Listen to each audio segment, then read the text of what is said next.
आलो होतो. आज सुद्धा माझी आई 83 वर्षी पूर्ण केले आणि 83 वर्षात तिने पदार्पण केले.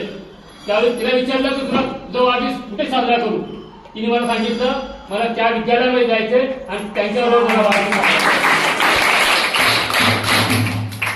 त्यामुळे माझ्या आईकडनं पण मला प्रेरणा मिळते, माझ्या आई परिवाराकडनं मला प्रेरणा मिळते आणि त्यामुळे मी आज तुमच्याकडे आलो. तर मला आम्ही तुमच्याकडे येत राहू. आज मला तुमचं मेडिटेशनचा कार्यक्रम घेऊ. परत तुमचं सर्वांचं विशेष करून विद्यार्थ्यांचं तुम्ही जे गाणं म्हणता का तुमच्याकडे जे काही गुण आहेत ते आमच्याकडे सुद्धा नाही आहेत. त्यामुळे तुमच्या मॅनेजमेंटचं, तुमच्या ट्रस्टींचं आणि तुमचे जो काही स्टाफ आहे तुम्हाला सगळं हँडल करतो त्या सर्वांचे मी मनापासून आभार, आहिरे परिवाराकडनं आभार मानतो आणि आम्हाला असंच सहकार्य करत राहा.